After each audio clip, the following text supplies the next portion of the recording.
Pirmas klausimas, nuo kurio norisi pradėti šį savo pristatymą, kurio pamatinė ašimi, kaip ir praėjusiais metais, tapo dirbtinis intelektas.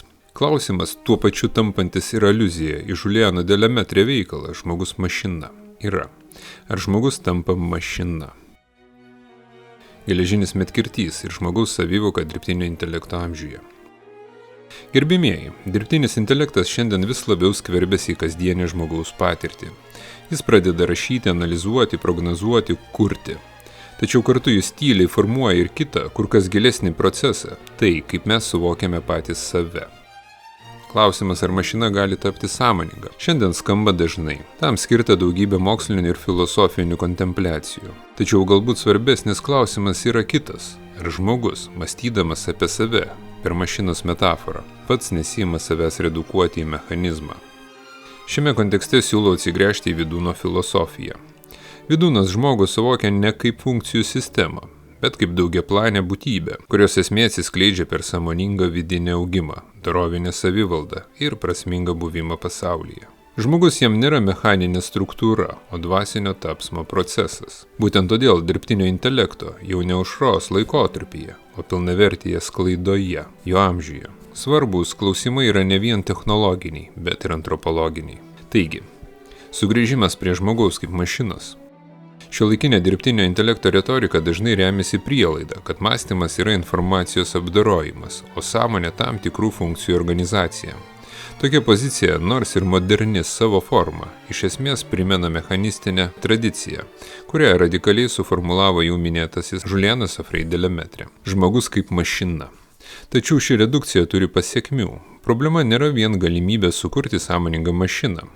Daug rimtesnis pavojus, kad žmogus pats pradeda save suvokti kaip funkcionalų mechanizmą, kaip sistemą, kurią galima optimizuoti, pagreitinti, patobulinti. Ar kaip pabėgime iš laisvės Erikas Fromas aprašo, jog šiuolaikinis žmogus vis dar apimtas nerimo ir jaučia pagundą paaukoti savo laisvę įvairiems diktatoriams, arba prarasti ją ir virtus mažų mašinos raikteliu, ne laisvu, o sočiu ir gerai aprengtų robotu. Citatos pabaiga. Regis puikiai atitinka šių dienų kontekstą. Kaip manote jūs? Vidūno požiūriu tai reikštų sąmonės nuosmukį, perėjimą nuo vidinio augimo prie išorinio efektyvumo. Na, o efektyvumas šiandien svarbus kaip niekada anksčiau.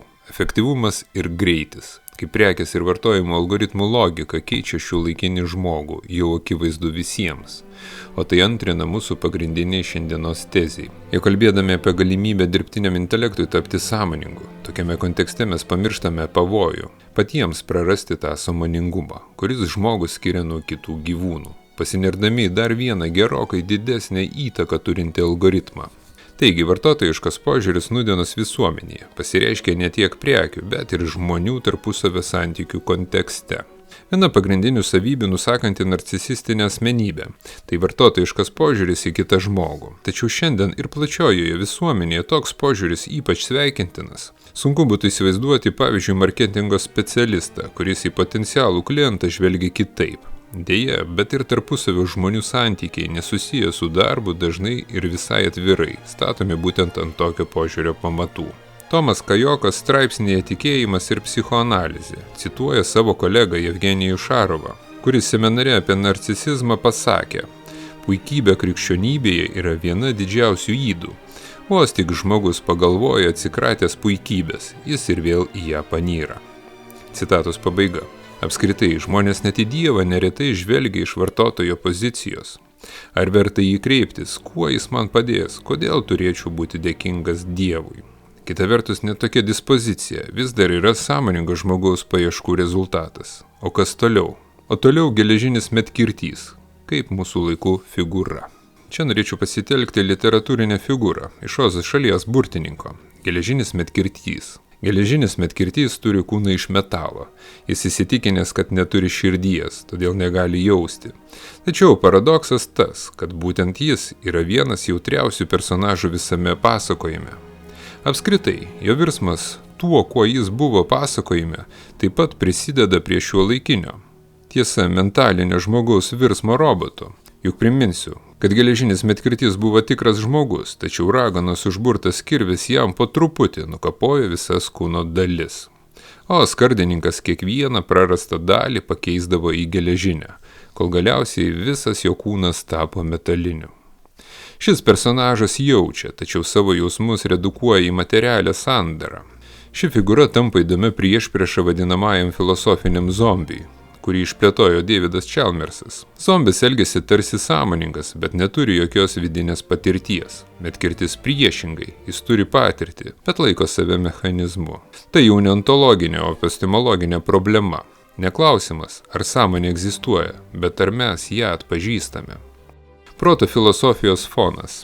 Ši įtampa atsiskleidžia ir kituose mintiniuose eksperimentuose. Frank Jackson merės kambario argumentas rodo, kad visi fiziniai faktai apie spalvas dar nesuteikia pačios patirties. Johano Sierra Lekinų kambario eksperimentas atskleidžia, kad taisyklėmis grindžiama simbolinė veikla dar nėra supratimas. Visi šie eksperimentai klausia, ar funkcija lygi patirčiai. Dirbtinio intelekto diskusijose dažnai atsakoma taip. Tačiau jei taip, tuomet žmogus pats tampa sudėtingesnė programa. O jeigu ne, tai ko tuomet trūksta pačiam dirbtiniam intelektui? Galima sakyti asmeninės patirties ir išjautimo. Tačiau kas tuomet buvo Alessandro Bariko pasakojimo herojus Novičentas? Priminsiu, jis gimė keleivinėme laive ir taip niekada jo nepaliko. Tačiau apie daugelį pasaulio miestų, apie kvapus, jų senamiesčių gatvėse, apie ore sklindančią dvasią žinojo daugiau nei dauguma iš mūsų. Kodėl? Nes jis girdėjo šimtus pasakojimų iš savo namų. Tai yra garlaivio pavadinimo Viržinietis keleivių. Tad apie šios miestus jis galėjo pasakoti ištisas valandas. Taip tarsi juose lankėsi daugybę kartų. Puikiai merės juodai baltame kambaryje, iliustracija grožinėje literatūroje. Ir kodėl nedirbtinis intelektas? Šiame kontekste kyla dar viena intencija užduoti klausimą, ar tie skambus terminai, pavyzdžiui, qualia, nėra tik lingvistika. Tai yra refleksas, kurį mes apvilkome žodinę formą. Ir taip tarsi išgyvendami savotišką sinestezijos formą, jiems suteikiame kone sakralinę reikšmę. Buvimas pasaulyje ir prasmės klausimas. Čia svarbi ir Martino Heideggerio buvimo pasaulyje samprata. Heideggeris primena, kad žmogus pirmiausia nėra stebinti sąmonė ir informacijos apdorojimo sistema. Jis yra įsikūnijęs rūpestis, prasmingai įsitraukęs į pasaulį. Sąmonė nėra objektas, ji yra buvimo būdas. Vidūno filosofija šią mintį papildo dvasinio augimo dimensiją. Sąmonė atsiskleidžia ne kaip struktūra, o kaip brandos procesas. Tokį praktinio proto pirmumą pripažįsta ir vokiečių filosofas Johannas Fichte. Knygoje Žmogaus paskirtis jis rašo: veikiame ne todėl, kad pažįstame, bet pažįstame todėl, kad esame paskirti veikti. Praktinis protas yra kiekvieno proto pagrindas. Citatos pabaiga. Viskas skamba gražiai, tačiau grįžkime prie šio pranešimo esmės ir tokio klausimo, kaip ar žmogus pats netampa tuo algoritmu. Dalis juo gyvena visą gyvenimą. Todėl sąmonė, kaip kurį autoriai skirsto į skirtingus lygius. Ir anot jų ne visi pasiekia tą egzistencinę sąmonę, kurią taip sakrališkai bandoma prirašyti visiems žmonėms a priori. Ar kūrime naują religiją? Ar dirbtinis intelektas netampa sekuliarizacijos tikėjimo objektu? Jam priskiriamas beveik panašios galios. Viską apskaičiuoti, viską optimizuoti, viską paaiškinti. Tačiau, kai technologijai perleidžiame prasmės kūrimo funkciją, rizikuojame susilpninti savo pačių sąmoningą dalyvavimą. Kol kas dažniausiai sakome, jog dirbtinį intelektą naudojame tik kaip įrankį palengvinti mūsų darbą arba praskaidrinti laisvalaikį.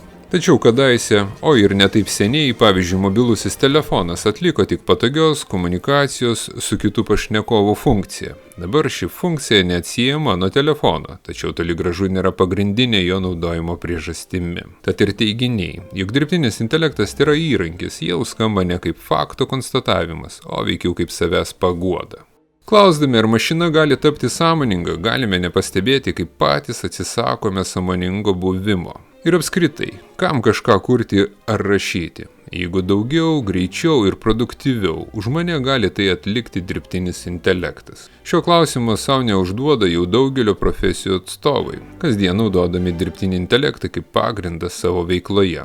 O dalyje jų veiklos dirbtinis intelektas jau pakeitė juos pačius. Kodėl pagrindinis dirbtinio intelekto amžiaus pavojus nėra mašina su sąmonė? Didesnis pavojus žmogus, kuris save laiko tik mechanizmu.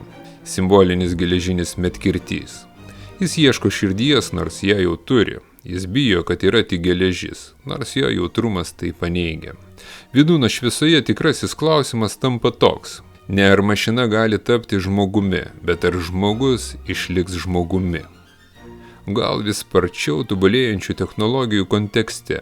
Jis taps vienu iš tos masės žmonijos, kurie pavaizduoti filme Idiokratija. Juk per vidinius objektų vaizdinius reiškiasi žmogaus branda. Tai kokia ji bus, jeigu ją veiks dvejetinio kodo algoritmai ir vis tolstantis realybės potyriai. Ir galiausiai, evoliucija ar involucija. O dabar pats laikas dirbtinio intelekto žodžiui. O tiksliau atsakymų į klausimą, ar žmogus rizikuoja prarasti savimonę ir dirbtinio intelekto kontekste, žvelgdamas į save vis labiau kaip į impulsų ir refleksų rinkinį tapti robotu. Pastarasis atsakė sekančiai. Technologija savaime nėra nei gėris, nei blogis. Lemiamas veiksnys žmogaus savivoka.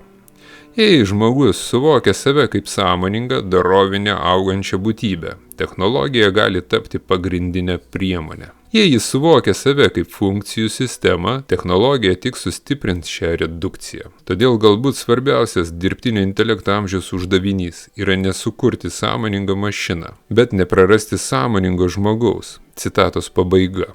Na, kaip uždaviau klausimą, taip ir atsakė. Tad kol kas bent jau tai ramina. Ačiū.